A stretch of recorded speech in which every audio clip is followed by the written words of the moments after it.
Inc.org, and it's underneath the Senior Network. We will also have it on our social media channels as well. So if you want to share this webinar today with any friends, it will be available later.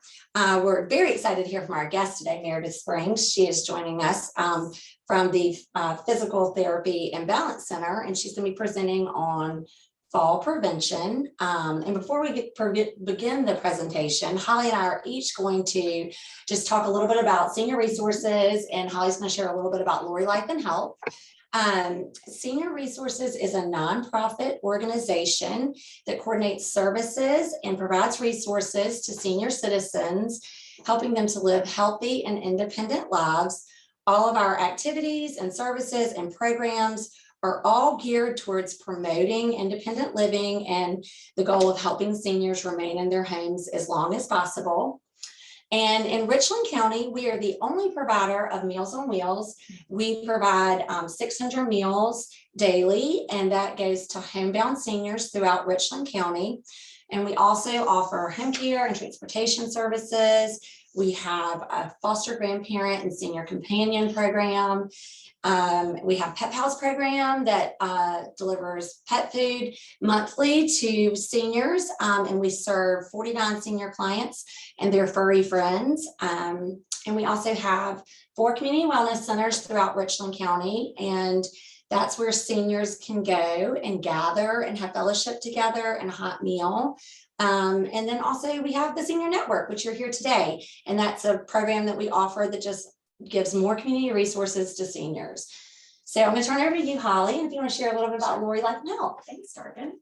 It's great to be back with you guys today for today's webinar, and we are so proud to partner with Senior Resources to bring these to you. I'd love to take a minute just to tell you a little bit about Lori Life and Health, which is an independent insurance agency here in Columbia, and we specialize in Medicare, health, and life insurance. Our mission is to educate you on all the options available and help you make a decision that meets your needs and your budget. We can assist you in person or over the phone, and our service is at no cost. We're currently in the final stretch of our Medicare open enrollment period, so if you need to review or change your plan, there's still a little bit of time to do so, but you need to call us before next Tuesday, December 7th, which is the end of open enrollment. And now it's my pleasure to introduce to you our guest speaker for today, Miss Marydith Springs. Miss Springs is a native of South Carolina. She attended the University of South Carolina and graduated in 2003 from the Medical University of South Carolina's Physical Therapy program. She is the current director of Fyzical, which is a balance and fall prevention center affiliated with South Carolina ENT. She specializes in treating patients with dizziness and imbalance. And when she's not working, she enjoys spending time with her husband, her 3 teenage boys, and her very rotten Labradoodle. Thank you. I'm happy to be here. I just want to be sure you can hear me okay. Yeah, we can hear you. Okay. Okay. Well, thanks for having me. It's my honor and my pleasure to be able to talk to you a little bit today about fall prevention. The reason it's so important and the reason our whole clinic really is dedicated to dizziness and fall prevention is because we have some very alarming statistics in America about falls and their effect on our society. Every second of every day, an older adult falls, and every 20 minutes, an older adult dies from a fall-related injury. And I say that not to scare you, but just to let you know the importance of addressing your balance and having good balance and doing all that we can to prevent falls. So that's why we do what we do here, because it can literally save your life or prolong your quality of life. I think a lot of times people don't speak up when they feel like they're having trouble with their balance, because they feel like, if I tell somebody I'm afraid I'm going to fall or I'm feeling unsteady, that might lead to something like, well, maybe mom doesn't need to be staying by herself anymore. Maybe mom or dad needs some help, or needs to not drive anymore, or needs to go into a nursing home or something like that. So they fear that they may lose some of their independence, when in actuality, if you're able to speak up and say, hey, I think I need some help with my balance, we can actually improve that and improve your quality of life and prevent falls before they happen. So one very important thing that I wanted your listeners to know is that just because you feel like you have bad balance, you don't have to live there. You can improve your balance, and there are lots of ways to do that. So speak with your doctor, speak with a family member. There are exercise programs, there are physical therapy programs like ours that can really improve your balance and improve, in turn, your quality of life. So speak up and get help. So when people come to see me, they come to see me either, usually they're dizzy. Now, dizzy is a vague term. It's like pain. We know pain can take on many forms. There's burning pain, there's achy pain, there's stinging pain, there's lots of different types of pain. Dizziness is the same way. It's sort of a broad term that can mean a lot of different things. One of those, and a very common type of dizziness that I see and that we treat is vertigo, and vertigo can lead to falls. Vertigo, true positional vertigo, is really very common, but also very easy to treat most times, and it usually resolves pretty quickly with the right types of therapy. So I wanted to spend a little time talking about vertigo in case your listeners should experience any of these symptoms. Most times it presents with a change in position that brings on a feeling of the room spinning. Sometimes that's, but not always, that can be associated with nausea and even vomiting. 9 times out of 10 patients will tell me, when I look up, the room spins. When I lie down or roll over in bed, when I bend over, the room spins, but it doesn't last very long. It's gone in just a few seconds. That is a textbook positional vertigo, which, like I said, is pretty easy to treat and resolve pretty quickly. I've had lots of patients who've come in, get good relief really quickly, and they're frustrated that they didn't know about it sooner. So I want to be sure everybody knows that's something that can be treated if you're experiencing those symptoms. Another type of dizziness would be like a motion sickness, where you're riding in the car or you're watching TV, scrolling through your phone or through a computer, and that irritates you. That's another type. Lightheadedness, which has a myriad of possibilities that can be attributed to medication. Dehydration, it's important, really important for everybody to stay hydrated to help with dizziness that can lead to imbalance. And I don't mean your Coca-Colas and your sweet teas. I mean just good old-fashioned water. So be sure you're drinking plenty of water, staying hydrated. Talk to your doctors or your pharmacists about the types of medications and the dosages of medications that you're on to be sure none of those are contributing to that lightheaded feeling. There's behavioral dizziness, which is, in a sense, basically it's an anxiety or a fear of fall. So if you have some lightheadedness or you have some disequilibrium, which we'll talk about in a minute, if you have any of these symptoms, but then you have on top of that the fear that those symptoms are going to make you fall, that can actually increase your risk for falling. It can exacerbate the symptoms that you're feeling and increase your risk for fall. So being aware that the anxiety that you feel about it can actually increase your risk of falling is another reason to seek help for your imbalance. And the last type of dizziness we'll talk about is disequilibrium, which is just that feeling of generalized unsteadiness. So let's talk about balance and how do we have good balance. So balance has 2 components. There's a sensory component, which is the where am I portion of your balance. And then there's a motor component, which is the what am I going to do component. So sensory is all about your brain trying to figure out, where am I? Am I upright? Am I unsteady? Am I leaning? And then the, excuse me, the motor component, or the what am I going to do, is the portion of your balance where you try to figure out, how am I going to fix it? So when we talk about the sensory portion of your balance, there are 3 systems that help control it, and it's important to know that because there are ways to address all 3 systems. There's your vision, there's what we call your somatosensory system, which is receptors in your joints in your ankles and your hips that tell your brain, I'm leaning over, I need to straighten up. Then there's your vestibular system, which is that inner ear balance system. So you have all three. It's important to know that if you have a deficit in one of those three, the goal would be to either fix that deficit or sort of beef up the other two so that they can sort of compensate where you may be lacking in the other. So let's talk about your vision for a minute.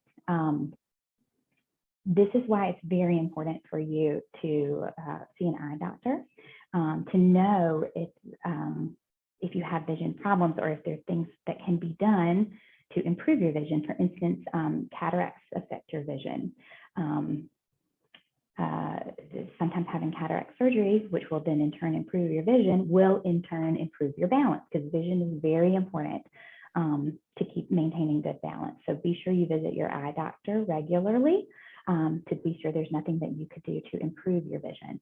Now, sometimes there are things that like a macular degeneration or some other eye diseases, there's not a lot you can do to fix that. You can kind of help keep it from progressing, but you can't fix it. So that's an area where you would know, okay, I know I'm not doing as well in my vision. I need to work harder to try to fix some of these other areas that help with my balance. Your somatosensory system that we talked about, those joint receptors in your hips and ankles, those are affected a lot of times by stroke or neuropathy. A lot of patients who are diabetic and experience neuropathy, that's that numbness, tingling, lack of sensation in your feet, that very much affects your balance. So that's something to be aware of.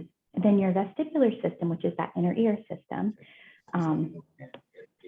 that one is very important for maintaining your balance, particularly when you're moving. Okay, when you're sitting still, your balance is mostly controlled by your body and what your body is telling your brain. But when you get up and you start moving, then your vestibular system is much more important. So it's very important to keep your vestibular system healthy. Now, how do we do that? Or how do I know I may have some deficits in my vestibular system? Well, there are a couple things that can affect that. Infections in your ear, even past infections could have affected the nerves that supply it. If you had a surgery or you've been still or not moving around a lot for a while, that can affect your vestibular system, because it's very much like a muscle in that it's a use it or lose it type system. So I tell my patients all the time, it's similar to if I hurt my shoulder and I know it's going to be painful when I lift my arm, then because I'm a reasonable human being and I don't want to feel pain, I stop lifting my arm. But then when my shoulder gets better and I want to lift my arm, well, now my shoulder's too weak and I can't. So then you have to go through the process of strengthening that shoulder so that you can lift it again. Same thing happens with your vestibular system. You have to keep it stimulated in order for it to do its job. And the things that stimulate it are turning your head, okay, looking around, standing up, sitting down, walking, moving, walking and turning your head. Okay, so if you've had surgery and you've been bedbound for a while, you're not getting up, you're not exercising that system as much. If you've had a neck surgery where you're not moving your head as much, that can affect it. If you've had vertigo that we talked about earlier, where lying down made you dizzy, you're much more resistant to lie down. So you're not changing your head position as often. Looking up made you dizzy, so you quit doing that. So a lot of times people who have had vertigo will then in turn have a weakened vestibular system because they've avoided all of the things that keep it healthy and strong. So we do a lot of retraining for the vestibular system here. And then we'll talk about layers and things that you can do to help that.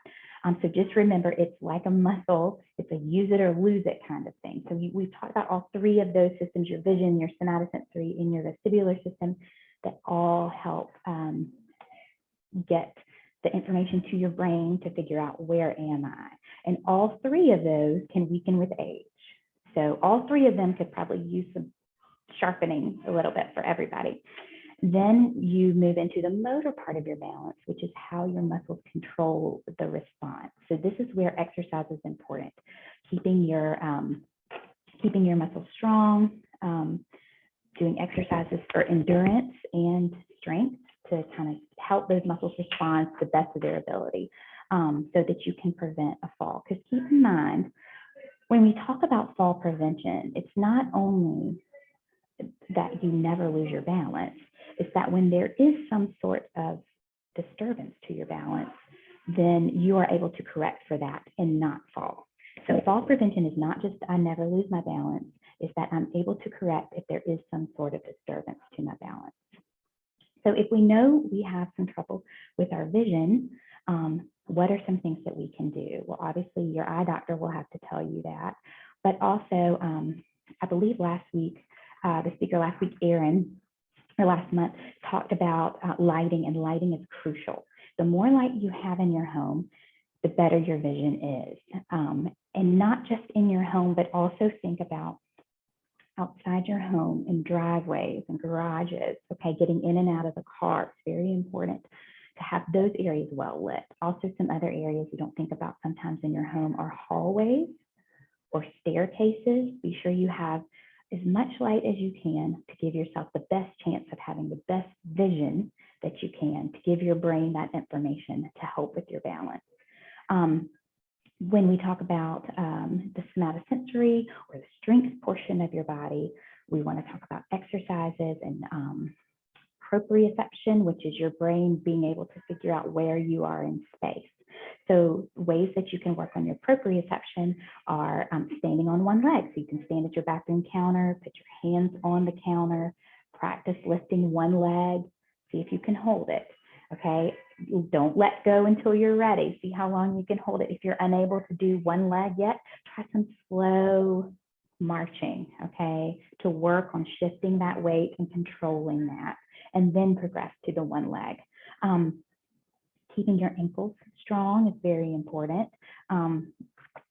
Foot clearance is something we talk a lot about in therapy, because if you aren't able to clear your foot when you walk, you catch your toe, even just walking on a flat surface, but also upstairs, you want to keep those ankles strong so you can clear your foot so that it doesn't lead to stumbles or falls.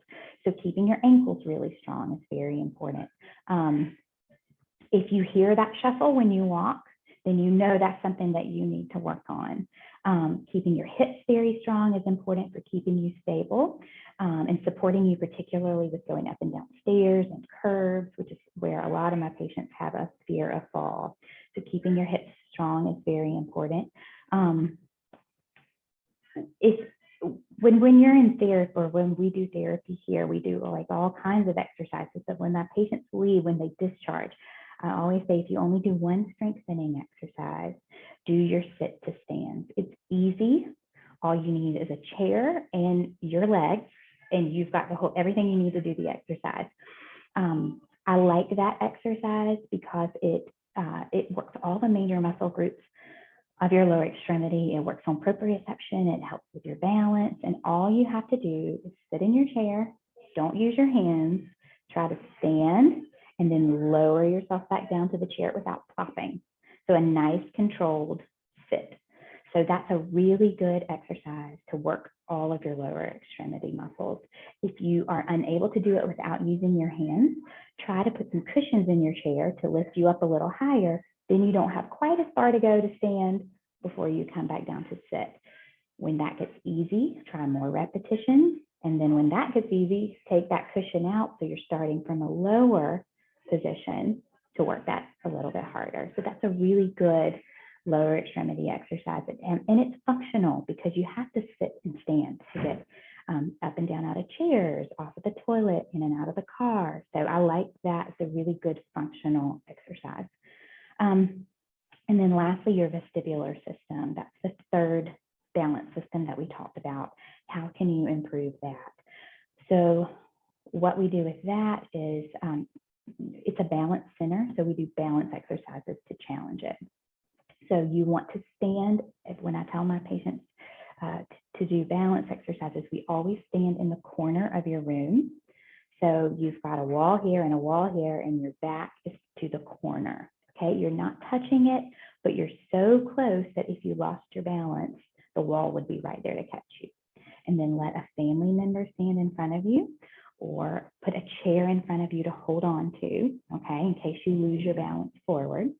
And then all you're going to do is put your feet side by side, okay?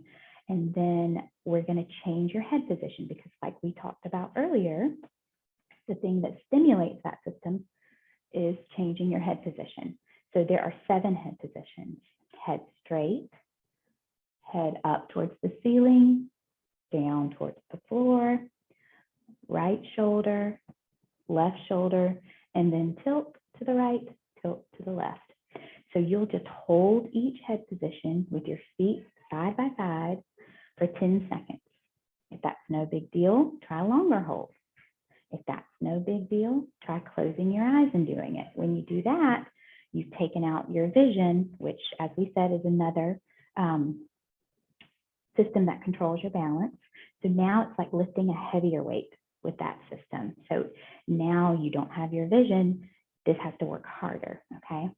If that gets too easy, you can move your feet from side by side to kind of slide one slightly forward.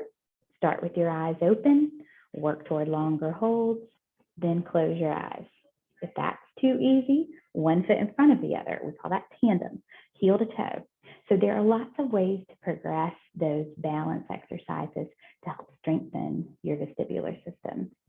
And then one other thing I just wanted to mention, just because it comes across the literature a lot, and that is that more and more doctors are recommending vitamin D as a supplement because that helps strengthen your bones and strengthen your muscles, help with the balance. It's just a good supplement to help all these other things that you're doing to help improve your balance and then in turn prevent falls. So I think that was the last thing that I was going to mention, was just to keep all of those systems healthy: your vision, your somatosensory, and your vestibular. And we talked about ways to help improve each of those. And then always feel free to reach out if you feel like you need a little extra help. That's what clinics like this are for. Don't be afraid to speak up and be an advocate for yourself, because like I said, you may have poor balance now, but you don't have to continue to decline. And in fact, you can improve it. So that's all I have for you guys today, unless anybody has any questions. Thank you, Ms. Springs. That was so helpful. We really welcome. appreciate that. And those tips just on your balance and ways to just strengthen that and help with fall prevention. So we really appreciate having you today. We are going to open it up for some question and answers now with our audience. Okay. Yes. Be sure to drop us a question if you have one. And in the meantime, I have a few for you, Ms. Springs. Does Medicare pay for balance therapy? It does. So commercial insurance is questionable, but Medicare, yes, it pays for the testing that we do to help diagnose your balance disorder, and then it does pay for the treatment to follow up. So yes, it does. And you mentioned vitamin D. How much does someone need to take to make that effective? So the recommended dosage is, so they measure that in IUs, and the recommended dosage for vitamin D is, I believe, 800 to 1,000 IUs per day. And they can get that over the counter? Mm-hmm, mm-hmm. And one more thing I did want to mention too, if you're, we talked about a lot of times people don't want to speak up and say that they have a balance problem. Sometimes people just don't think that they do. So there's a good, little quick, easy questionnaire that the CDC offers, which is called the Stay Independent questionnaire. It's a very short yes or no answer. You just answer those questions yes or no. It tells you how to score yourself and determine if you might be at risk for fall and if you might need to start thinking about and working on your balance. And where can we find that questionnaire? So the CDC puts that out. Your doctor's office may have it, or just a quick Google search for Stay Independent questionnaire. Okay. Or I can even send you a link that you guys can put on your website if that would be great. Yeah. Okay. Mm-hmm. Do we have any other questions? Right, I've got one more. Do you know of any local exercise programs that seniors can participate in?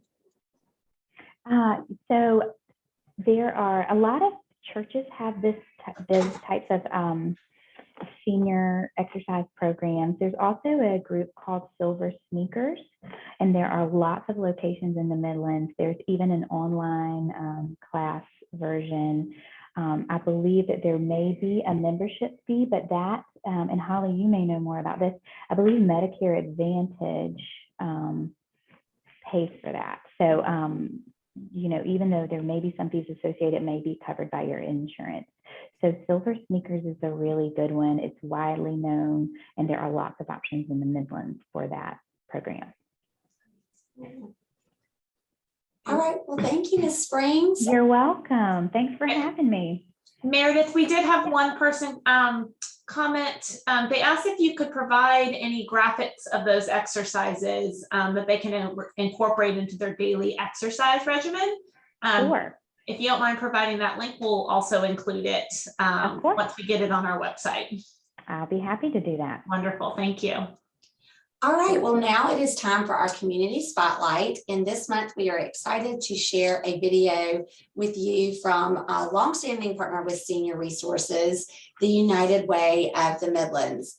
This video highlights their online volunteer center where individuals in the community can search for volunteer opportunities, such as even our very own Meals on Wheels program. And volunteering is a great way to get yourself active and mentally engaged and physically fit, which I'm sure also would help with fall prevention as well. So here's this month's Community Spotlight, and it's brought to you by the United Way of the Midlands.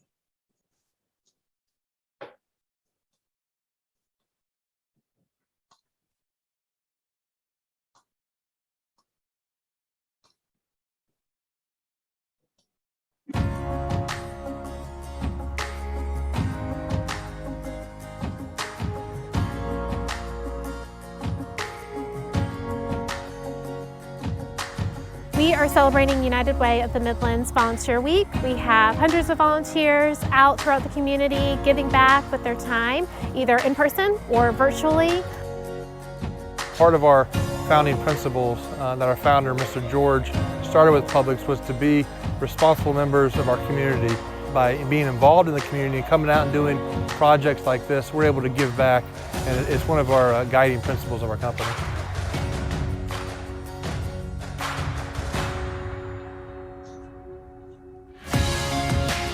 The United Way of the Midlands runs a wonderful volunteer center where you can log online and find different volunteer opportunities that meet your skill set, your needs, when you're available. Fundraising and giving back to the community is a big part of the culture at Blue Cross Blue Shield. But anytime I've worked with the United Way, they've made it as easy as possible. They're very easy to work with, easy to contact. The website was easy to navigate. There are plenty of opportunities for us to choose from. So if you have a passion for something in particular, there's always something to volunteer for, which is awesome. It was very quick, painless, easy. We are just so excited and thrilled to have so many people volunteering with us this week, and we hope that we will have more volunteers to come throughout the year as we ease back into a COVID-safe life.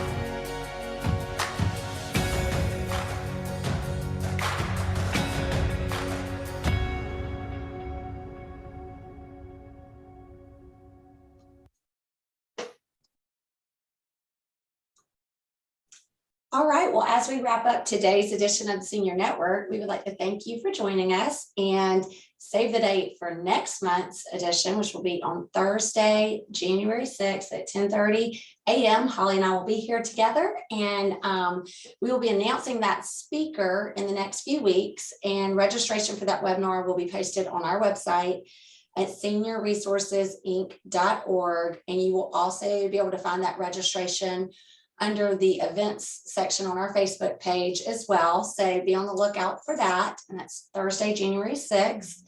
And we would like to thank Lori Life and Health for your assistance and partnering with us and helping us get this information out to seniors, not just here in the community, but throughout the state. So thank you for that.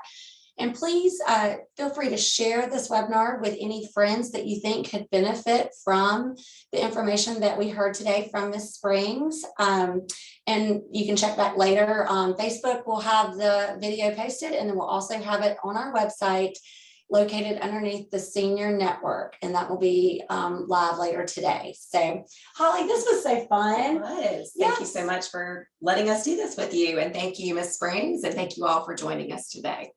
Thanks for having me. All right, thank you.